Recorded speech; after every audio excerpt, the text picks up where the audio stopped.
I am Tayla Andre, and Tayla made real estate easy. This evening, we are having a discussion dedicated to my potential sellers, maybe a seller. I have questions whether or not I should sell, and beginning investors. And so I am Tayla Andre. I have been a real estate agent for well over 8 years. I got into real estate because I wanted to better understand what gentrification was. This was almost 9 years ago when I was seeking out answers to understand gentrification, what changes were happening in my community, why were they happening, how were they happening, and what was the purpose behind it. And so that led me to obtaining my real estate license, finding my home, my brokerage at Thumbprint Realty. Shout out to my broker, Alex E. Edwards. And I didn't think about it at first when I got my real estate license, but I also took the test back when I turned 18. It was like 2-3 months after I turned 18, failed the test horribly, and wasn't properly mentored and didn't go back, study, or retake the test. So I'm here now, and I spent more than 60% of my time educating people, educating my clients, teaching them what it means to be financially literate on a baseline level, teaching them about their budget, teaching them about credit, teaching them about all of these things that many people know, but not everyone is aware of. And so I went out and said, you know what, I don't have all the time in the world to spend 45 minutes per person on the phone over and over and over again. And so I wrote a book called Finally Home, the step-by-step guide for people preparing for first-time homeownership. And this was to answer most, if not all, of the questions that people had about credit, budgeting, purchasing a home, baseline financial literacy. And what I'm finding now is people that purchased a home years ago are now wondering whether or not now is a good time to sell their home, and they've never sold a home before. They have questions about selling and not really quite sure where to begin. And so this evening we are going to go through, if you are currently a homeowner, what does it mean to sell your house? What does it mean if you have to sell your house? What steps do you need to take, and what is the importance of how that generational wealth can then still be transferred to you and your family, and in which ways? So, first question that I always get is, how much is my house worth? You know, Zillow said, I was on a website the other day and they said my house is worth 1.5.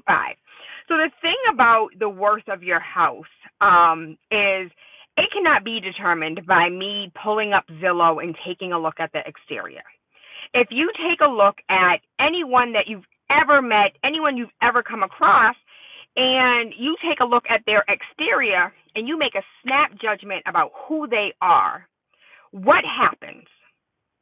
You then get to know them and you're like, oh, you know what? When I met you, you weren't wearing. What should you do to prepare your home for sale? Bree, give me 13 seconds. Let me finish this thought. And so taking a snap judgment and judging someone, or judging the book by the cover, and then you read it and it's a great book, or taking a look at people and having a preconceived judgment of who they are based on what they wear or how their hair is done. And then you get to know them and you're like, you're really an amazing person. Same thing goes for your home. I can't make a snap judgment about your home if I don't know what the interior looks like. I don't know that you redid the basement, and neither does Zillow. Zillow has no clue that you spent $25,000 redoing the basement, and it looks absolutely amazing. There's an additional bedroom down there. There's a whole bathroom down there. So even though Zillow's telling you that your home is worth $450,000, it's not taking into account that your 3-bedroom is now a 4-bedroom. Your 3-bedroom, 1 bath is now a 4-bedroom, 2 full bathrooms. And so your house may be worth more than what Zillow is telling you. In the same regard, if you have deferred maintenance, If your grandma had a house and she bought the house back in the 60s and granddad died back in the 80s, for the last 40 years, nobody has been doing maintenance on the house. The electric is going out. The porch is about to fall down. And so even though Zillow's saying that this three family is worth 1.2 million, the truth of the matter is when you take a look at the deferred maintenance and the work that the amount of money that it takes in order to repair the house, it's really worth less than that. And so Bree said, what should I do to prepare my home for sale? That's actually one of the questions that we received. Preparing your home for sale comes with multiple things. The first thing is decluttering. And I don't mean moving around things on the kitchen counter. I mean, when is the last time you went through all that box of papers that you had? And why do you have bank statements from 1983? Why do you have bank statements from 2018? Everything's electronic now. Put it in recycling, shred it, burn it. My auntie used to like rip it up and put it in the toilet, and then flush it. And so really decluttering your home. And it's not just about the paperwork. It's about getting rid of the old clothes that you no longer wear, getting rid of the old boxes and, the things that I might need this one day. No, you ain't needed it in 20 years. You haven't needed it in 2 years. You haven't needed it in 2 months. Get rid of it. That way you can thin things out, have a better idea of what, like your house might look completely different after you do an actual deep clean. Let's say, for instance, you are a fanatic and there's nothing in your house that needs to be thrown out. I doubt that. But your house is good. There's no decluttering needing. Tayla, what do I need? Do you have pets? Does the rug need to be cleaned? Does the dog sit on the couch and so now you have dog hair everywhere? Even though this does not bother you because you're a homeowner and you're just like, I brush it off, it's not a problem. Does your home smell like pets? The number one reason why people are turned off when they come and see a home is because once you open that door and that scent hits your nostrils, whether it's the scent of joy, of cookies, whether it's the scent of caramel, whether it's the scent of pet, that is the first thing that people are going to see and smell when they walk through your door. And so what does that look like for you? And maybe it's not pets. Maybe it's kids. Maybe it's a teenage boy whose socks are everywhere and the whole house smells like boy feet. Making sure that your house is presentable and presentable in a way that it is undeniable. I want to buy this house. I want to live here. And so sometimes that means taking off all of the things that you've collected over the years. And so maybe it's not clutter, but you love the color purple. And so purple is all through your house. But somebody else comes to the home and they see all of this purple and they're like, yo, listen, this is too much. Prince clearly lives here and I don't want to. And so neutralizing the home the best that you can, neutralizing it in a way that not to say it looks basic, but you want it to be so not you that it can be so me.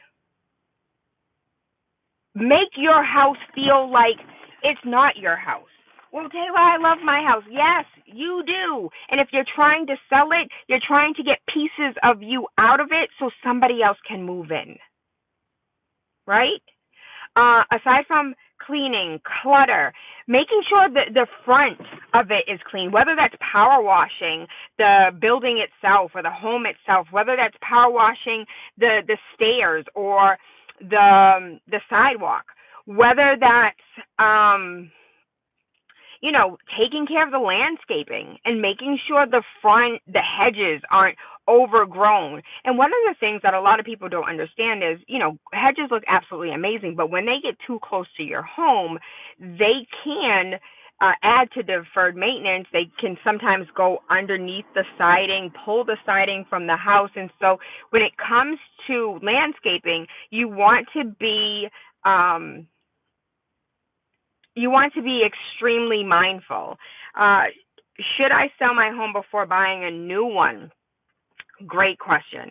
So when people purchase a home or when you're looking at properties and you're like, oh, I really like this house, and it says contingent upon seller finding suitable housing, that means yes, I'm selling my house, but I'm not moving out until I have found suitable housing. I'm not moving out until my home is where I'm moving into is ready for me. And if the home that I am, so we're in the middle of transition, and so uh, the whole like get ready with me as we transition into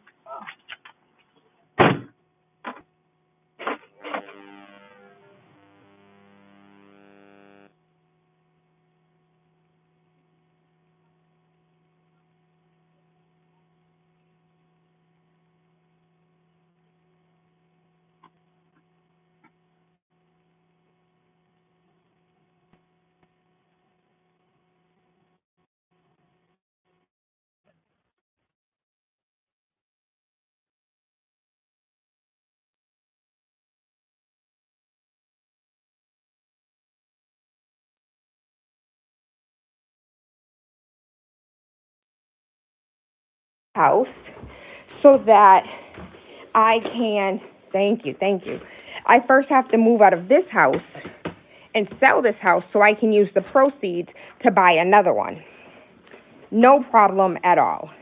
And so there's something called a rent back, which says, listen, I'm getting ready to move and I'm selling my home, but I have brand new construction and can you hear me now? Can you hear me now? Just confirming that you guys can hear.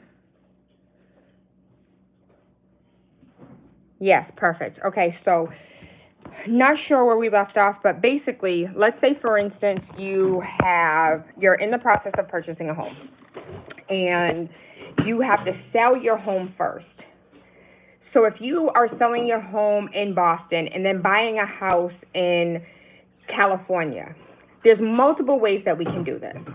If you need the proceeds from the house of your sale in order to purchase another property, there's ways to do it. It's a little bit more difficult. We can walk through that. If that's your personal situation, we can talk about that, discuss it. Usually what happens is people say, contingent upon seller finding suitable housing. And then once that housing is identified, people usually plan for stuff like that. And so the down payment is already taken care of, and the only transfer of funds or the closing itself is typically, this doesn't always happen, is typically scheduled at the same time. And so I have seen it where it does not work, and I have seen it when it is seamless. One of the things that makes it absolutely seamless is communication. Not just communication, but managing expectations. And so if you're the seller and your buyer knows that this is contingent upon me finding suitable housing, the house has already been identified, it's currently, and most of the time when we see hiccups, it's when it's a new build, when it's new construction. And those new constructions don't always complete when they're supposed to. And so instead of completing on September 19th like it's supposed to, we now pushed it out. The electrician can't come out, which means the city can't come out, which means we can't get a certificate of occupancy, aka I can't move into my house until October 20th. And so as long as that buyer is aware that this is the process, and it takes both sides. It takes both agents to communicate with each other and both agents to communicate with their respective clients. And a lot of the anger, frustration, I will never do that again. Don't ever buy something that says suitable to seller finding suitable contingent upon seller finding suitable housing is because it is lack of information. It is lack of communication, and it's just lack of respect in some aspects. Because if I if I respect you, I'm going to communicate everything that I know to you. Listen, and things do pop up and things do happen, but at the same time, you can feel like if the electrician didn't come out the first time they were supposed to, most likely it's going to be a hiccup, and they're going to continuously show up in that way. And so it's going to push the project back. What are the costs involved in selling my home, and do I need to hire a real estate agent? So there is a study done that said that over 70% of for sale by owners end up selling with a real estate agent. And so they put a sign in their yard, they put a sign in their window, for sale by owner. They get 1,000 calls from real estate agents, and I'm one of the agents that calls. Hey, how you doing? How can I help? And it's just like, I don't need you. What do I need you for? I can take offers myself. And I'm like, okay, that's cool, that's fine. However you need help, however I can be helpful, I'm here. This is my information. And 70% of the time when a seller puts their house on the market, they are unable to sell. They are unable to negotiate. They get overwhelmed with the phone calls, text messages, and emails. They don't fully understand what the next steps are, and so they're asking everyone around them. I think the only time that selling without an agent works is when you are an agent, when you're an attorney, when you are a flipper, when you are in the business and you've been in the business for so long that you don't have, or you don't need guidance. But for the typical American that is looking to buy or sell property, I would say absolutely it is in your best interest to have a real estate agent. We are licensed professionals. I didn't wake up and say, hey, let me be a real estate agent. I had to go to class. I have to take continuing education to understand the ever-changing market. You just don't go to somebody and say, hey, can you do my taxes? Well, maybe you do. That's probably why you owe money. But you go to a licensed professional. You go to somebody who understands the business, that understands the market, that understands nuances and law. And I'm held accountable to understanding the law and how it affects me and how it affects my client. And so, yes, I would tell you absolutely, work with an agent. What costs are involved? First and foremost, we're going to sit down and we're going to negotiate. You're going to say, Tayla, can you sell my house for $1 million? And I'm going to say, absolutely. These are the steps that I'm going to take in order to get your house sold. I am going to negotiate my 6%. That's 6% of the sale price. So if you sell your home for $100, Tayla gets 6%. You sell your house for $1 million, Tayla gets 6%. I know there's a lot of confusion about like what's going on. Oh, do I have to pay the buyer's agent? If you and I agree that I'm paying Tayla 6% of the sale price, I am going to share that 6% with another agent. And I cannot foresee at this time me ever being a real estate agent and not sharing commission with another agent. I don't know everybody in the world. I don't know everyone looking to buy a house. I don't know everyone looking to purchase your house. There are people out there that have real estate agents, and their agents are scouring the globe trying to find their client the perfect home. If I do not understand that the buyer's agent is just as important to me as the buyer's agent is important to the buyer, there's no reason why I should be in the business. That's my personal opinion. That is not fact.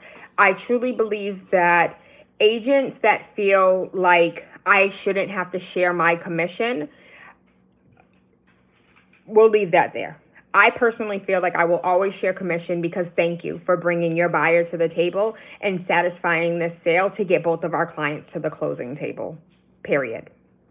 And so that's one of the costs that are involved. Can we negotiate that? Yeah, people negotiate all the time. I've sold a house for at 5.5% instead of 6%. I've also had somebody say, Taylor, I want to pay you 8%. Like, you got me well over what I was asking and looking for. And the amount that I got over, I think 8% is fair.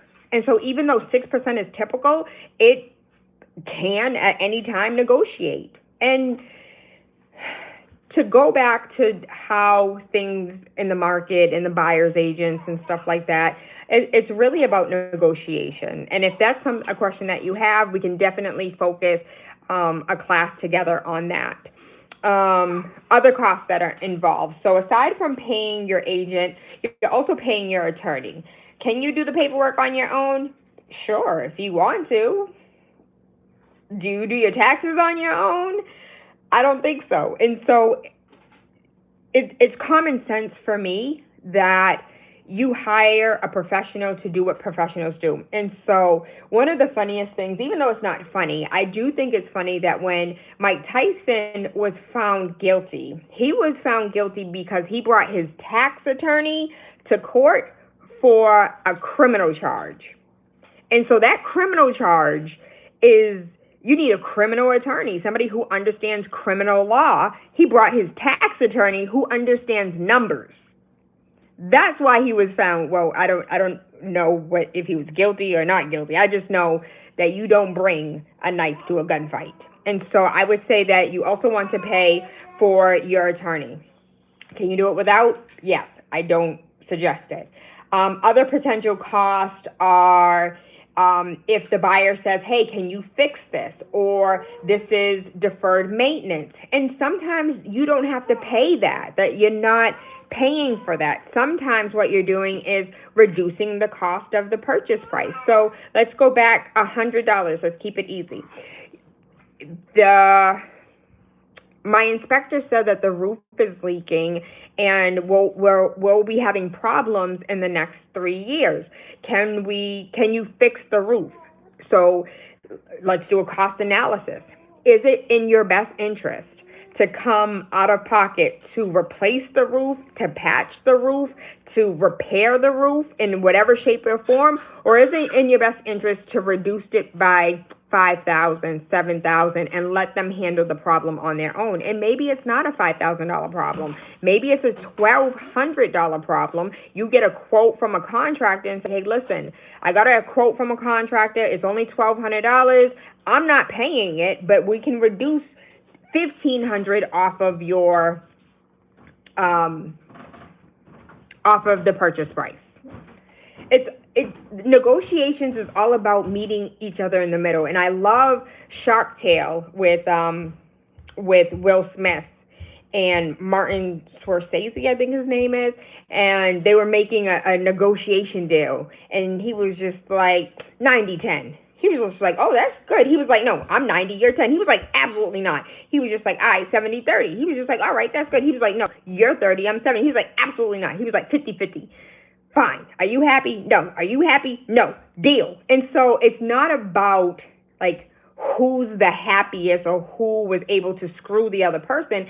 It's about what can I live with?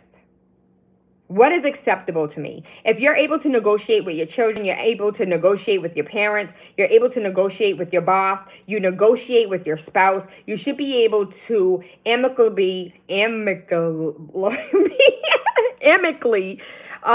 don't even think that's the right word either, to be able to respectfully be able to speak with your agent and to find negotiations in a happy place where everyone is satisfied. What should I disclose to potential buyers? Honestly, you should disclose, and I think, oh, even better. Honestly, I think you should disclose whatever it is that you know. So it's one thing if you don't know something. I want you to disclose everything that you would want disclosed to you. The Bible says, treat others as you would have others treat you, right? Or treat others as you would treat yourself. I think very simple, very straightforward, very honest. What would you want disclosed? If you knew that roof was leaking and you waiting for an inspector to tell you, that's completely different. Now let's rewind the scenario. We put the house on the market for $100, and you know what? I want to sell this house for $100, but I know there's something wrong with the roof. In the disclosures, there is an issue with the roof. It is going to cost potentially a dollar. So instead of me selling it for $100, I'm selling it for $99. The price is reflective of the problem. Disclose what you would want disclosed to you. I don't want to go down the rabbit hole of what you shouldn't and what you can't and what you disclose what you want someone to have disclosed to you. In addition, as a real estate agent, if you tell me, Tayla, the basement gets water, I am legally bound, ethically bound, to be honest and to disclose what I know. And I love my license. I love my job. I'm not willing to, I don't care if you pay me 10% of the sale price. That 10% is not going to feed my family for the next 40 years. So no, I'm not going to withhold information that I know that could be helpful to a buyer. Maybe there's another agent that would. But I think a good 99% of us disclose what you would want disclosed to you. How long does it take to sell my house? This is twofold. So let's say, for instance, you have a job that you want to take, and this job wants you to start in 30 days. And you're like, listen, I can't start in 30 days. I have to sell my house. Can you give me 2 months? Can you give me 60 days? And they're like, absolutely fine, no problem. And so you have this 60-day window where you have to sell this house and get to the bag so you can go to work. In this scenario, I would say, let's take an analysis of the market. And we're going to do that together as we wrap up this show. We will talk about what it looks like to do a price analysis for your house. But in this moment, let's take a look at this price analysis for your house. Some houses are selling for $100. Some houses are selling for $50. The houses that are selling for $50 need some work. They need some TLC, but they're move-in ready. The houses that are currently on the market for $75, not only are they move-in ready, but they've recently been renovated and are absolutely gorgeous. They have off-street parking. They have all these amenities. And your house has all these amenities too. It's not recently renovated, but it is move-in ready. And so we have this gap between $50 and $100. Let's find this sweet spot based on amenities, location, how much could it rent for if it is a multifamily, and reduce the price by $10,000. Why? Because we want everybody coming through the door. We want 75 people lined up outside fighting about, I want this house. No, I want this house. I want this house. She wants this house. They want this house.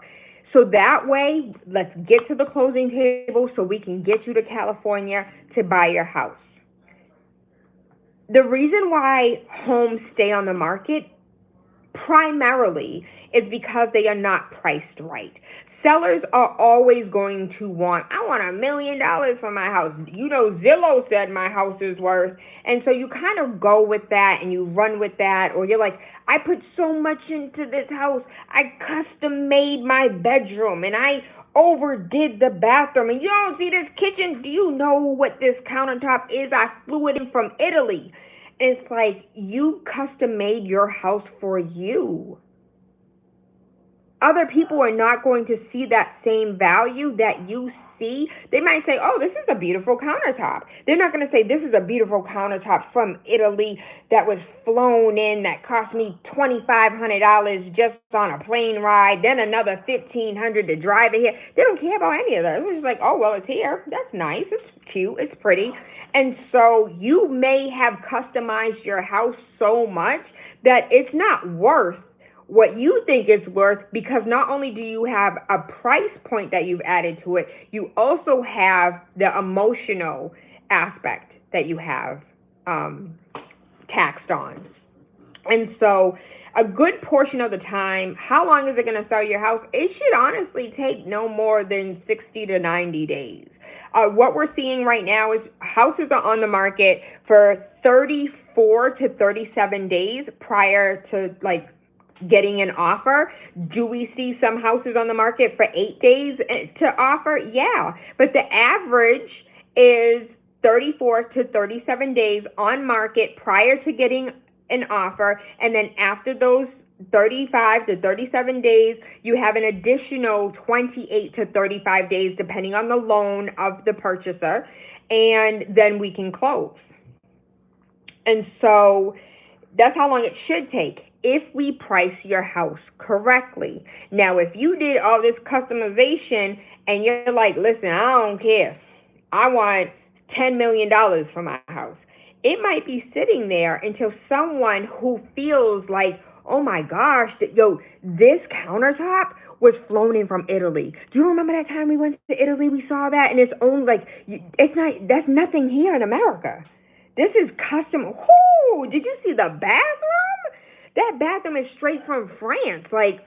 Until you find someone like you who has your heart, that's in love with the things that you're in love with, that house might sit on the market a little bit longer until that special someone comes in.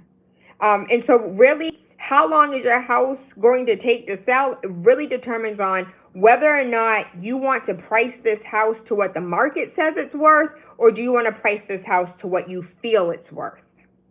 That's what's going to determine how long the house sits on the market. And listen, I'm a Taurus. I can wait. I'll wait if you want to put a house on the market for $10 million, let's wait 10 years until it's valued at such. I'll wait with you. Let's go. We did preparation. How much is it worth? How long will it take? Selling before buying. Cost involved. What if it doesn't sell? If it doesn't sell, the market is ever changing. We just found out today that the feds are going to lower the interest rates by 50 base points, aka 0.50, which is half of a percentage. That does not mean that half a percentage is going to give you $25,000 more. It means that this half of a percentage, based on the terms of your loan, you could be pre-approved for more. But everybody's going to be different. We can't give a baseline number, but it could be $25,000, a little cushion that you previously didn't have. It could be $50,000 more. It really depends on where is your pre-approval? Is your pre-approval at $250,000? Well, maybe this decrease in interest helps you out with an additional $10,000. Are you pre-approved for $1.6 million? Well, maybe you're now pre-approved for $1.8 million. It really depends on the terms and conditions of your pre-approval. On average, we should be seeing about $15,000 to $25,000 increase in your current pre-approval. Those are soft numbers. I do not stand by those. I do not live by those because there's so many determining factors. When is the best time? So they say that you don't wait to buy real estate. You buy real estate and wait. And so one of my favorite stories is there's a town here in Massachusetts called Brockton. And if you watched the show called, I think it's Highway 85 or Live 85, they're comedians and they came to Boston. They're like, Brockton, broke down. And so there have been jokes for years that Brockton is not somewhere you want to live. The school system, the crime, the dirtiness, the lack of this and lack of that. There was a stigma on Brockton for a really long time. And when I became an agent 8 years ago, like but literally no one wanted to move to Brockton. Nobody wanted to move to Brockton. I have a couple clients that I was able, like, listen, can you please trust me? Like, trust me. Let's move to Brockton. And I know, Tayla, no. Had some clients, was like, all right, I'm going to trust you. Currently live in Brockton, have over $300,000 in equity. 5 years ago. Nobody wants it, even today. New Bedford Fall River has great potential for still more growth. I don't want to live in New Bedford. I don't want to live in Fall River. It's like trailer park. I hate it there. It stinks. It's nasty. The school system sucks. Trust me. Get you a multifamily in New Bedford. Get you a multifamily in Fall River. You buy real estate and wait. You don't wait to buy real estate because the market is ever changing. It's ever fluctuating. But you know what it's always going to do? Even if it's by a penny or by $1 or by $100 or by $1 million, your house is going to increase in equity every single day, regardless of the amount. It's going to increase. So it's like, do you not buy a house and not build equity? Or do you wait and try and make your own equity? It's like the money in your bank account. Do you leave your money in your bank account hoping that one day you'll wake up and it'll be an extra $100 in there? Or do you put it in a high yield savings account? Do you put that money into the stock market? Do you put it into a universal life insurance policy? Like, if you keep your money in the bank, that's equivalent to you saying, I'm just going to wait. I'm going to wait for the market to crash. And 90% of the people who say that they're going to wait for the market to crash are part of the crash. They are part of the fire. The people that are not waiting to buy real estate, and then when everything's on fire, they're like, okay, let's pull this equity out of the house that we currently have because it's a fire. Like, it's crazy out here. Let's go get something while the market has crashed. Let's use the equity that we built and go get some of this fire land. And so time has gone by so quickly. Hopefully you're getting some good information. Hopefully I'm answering the questions that you are looking for. Let's talk to our investors or our beginning investors. So let's say, for instance, yes, Tayla, I want to sell my house. And so a conversation that I'm currently having now is like, yes, I want to sell my house and I want to use the money that I've built in equity and I want to go home. Like, I want to go stay with my parents. My parents' house is paid off. All I'd have to do is help out with some utilities. I want to sell my current house. I want to use that equity. I want to purchase something with, a bunch of units that's going to turn me a profit while I'm staying at home at my parents' house. Or maybe you have a single family, or maybe you have a 3-family and you want to be able to pull some of the equity out of your 3-family and be able to purchase something else. What type of property should I invest in, residential or commercial? So these type of questions are based on the individual. Like, what are your goals? This is a larger conversation as a whole. And this is not just a conversation that you have to have with me. This is a conversation that you have to have with yourself, with your spouse, with whomever makes decisions with you, maybe your children. What are your goals for 5 years? Because when you purchase real estate, you're not purchasing an option. This is not a trade option. You're not day trading. You're not purchasing today, selling tomorrow, and getting $50,000. You are purchasing with the long term in mind. You are purchasing an investment. There is no investment on the planet that is going to turn you an instant profit within 24 hours, except for options, if you know what you're doing. So being smart and knowing what it is that you want 5 years from now, 10 years from now, what is it that you're actually trying to build? Maybe you do want commercial property and be able to rent it out to other creators because you're a creator and you're tired of trying to find creative space. So you know what? I'm going to buy my own creative space and be able to rent it out to other creators. Maybe you want to buy farmland and say, hey, I'm turning a profit with microgreens, which is like, believe it or not, I have a couple friends that are microgreening right now. They purchased land in the middle of Massachusetts. They set up a warehouse and they have a whole bunch of like light fixtures all up and down and sell microgreens to, and when I say microgreens, I mean like kale or spinach or lettuce or cilantro or sage or basil, and being able to sell locally, like locally grown microgreens.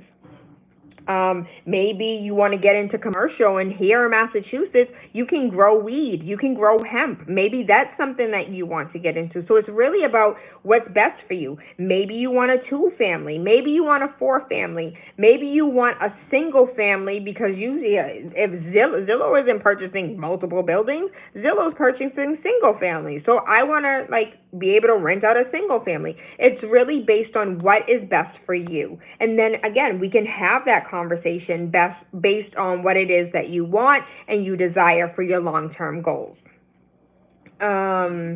Is now a good time to invest? Like I said, you don't wait to buy real estate. You buy real estate and wait, and it's a waiting game. It truly is a waiting game. How much money do I need to have? It's not a tricky question, but again, what are your goals? What are your dreams? What are your aspirations? Are you looking to purchase in Alabama? Alabama is currently building a new airport. They're building a new stadium. They're building a new this. They're building a new that.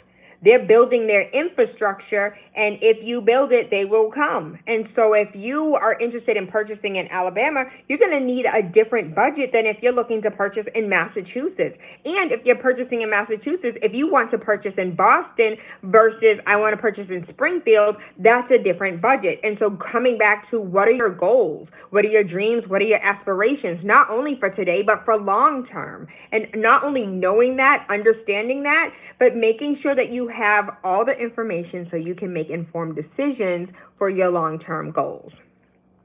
Should I manage the property myself or hire a property management company?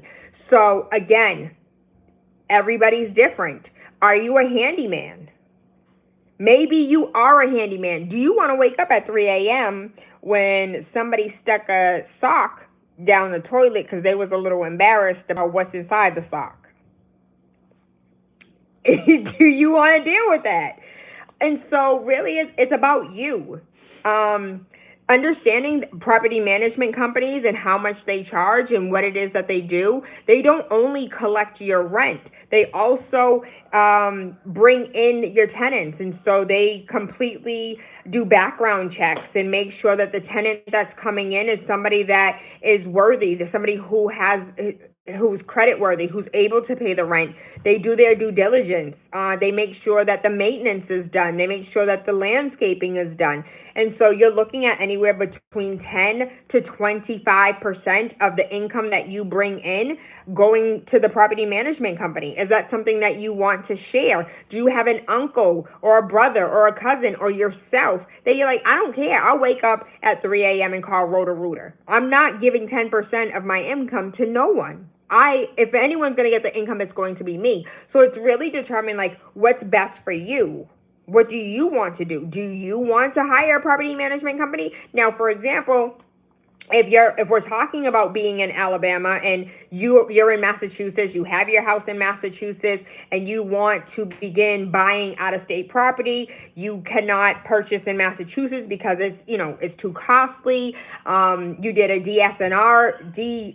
oh my gosh, DSLR loan, and that loan is a lot smaller in Alabama than it is in Boston, and basically that's saying I don't worry about my credit. Don't worry about my income. Don't worry about my savings. Don't worry about me at all. Just look at the property. And the property is a 1-for-1. And so if that property brings in $6,000 a month and your mortgage is $6,000 a month, they will approve you for that loan, and you will have to come to the table with 20%. And so let's say, for example, it's 20% of anything. It's a lot easier, or maybe like you may have $60,000, and so you can put that $60,000 towards a $300,000 house down south, easier than putting $300,000 in Massachusetts. What are you buying, right?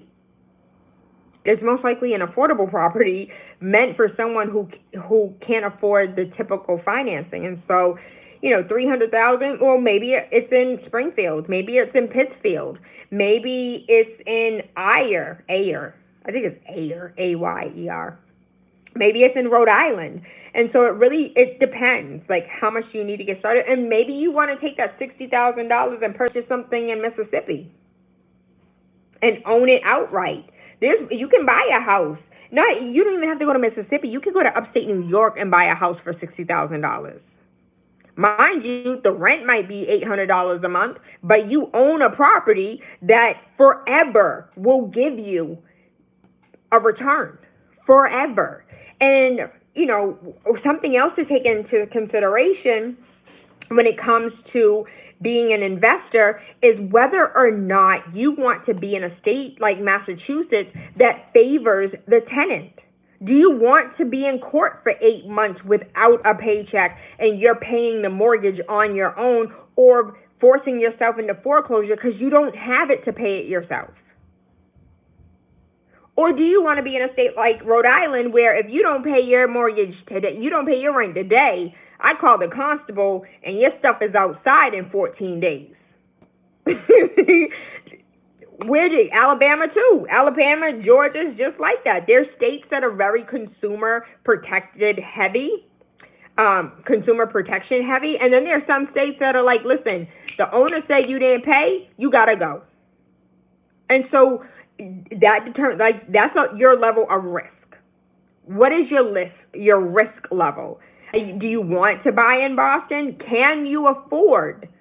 If this tenant presents to be the model tenant on paper, presents to be the model tenant when they shake your hand like, thank you for my keys, and then the next month you don't get your rent, and all of a sudden they're calling 1010 Mass Ave, or they're calling the health department on you and complaining about mice that they brought in because they're pack rats themselves.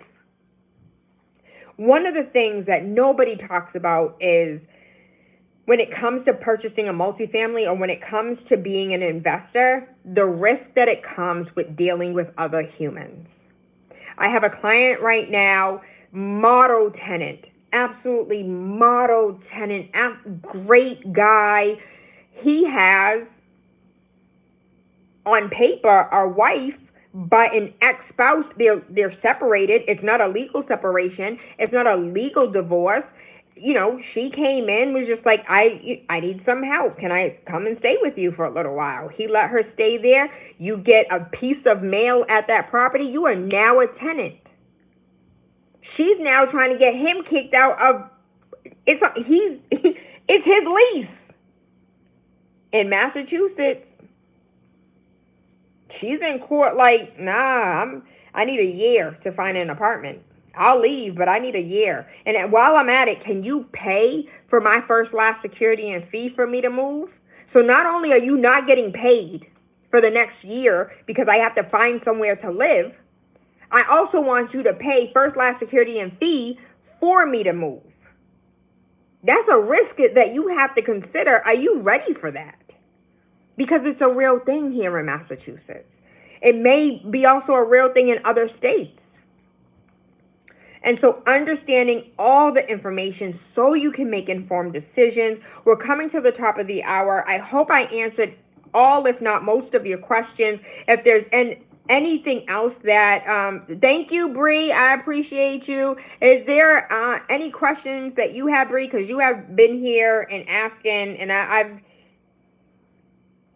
You're welcome. You're welcome. Yay. And so if there's any additional questions that anyone else has, feel free to inbox me. You can slide in my DM. You can send me an email. I do take calls, but I'm usually on the phone with clients. I'm usually in appointments. I'm usually on Zooms. And so it is best to email me so we can get some time on the calendar so we can be intentional about how we spend our time together. And so I don't want to rush you off the phone because I have to get to another client. But I definitely do want to make sure that all your questions are answered in regard to selling a home, buying a home, investing in a home, and maybe not even a home. Maybe it's land.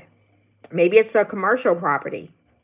And so if not me, then I have an entire network, not just here in Massachusetts, Rhode Island, and Georgia, in the states that I'm licensed in, but I have brothers and sisters across the globe that can help and assist us in international real estate as well. So if you need something in California, I have a couple of dope people in California that I would refer you to. If you trust me, you definitely are going to trust them. People in Tennessee, in Georgia, even though I'm licensed in Georgia. Shout out to Kai. Kai's absolutely amazing. And if I can't get there, that's who I refer my clients to. Jay in Alabama. And so I have a network of real estate agents that I work with because I understand that I can't be everywhere all the time. And so it takes a team. And I have an amazing team. And so shout out to Mr. P, who is my executive assistant. He does absolutely everything. He is so great.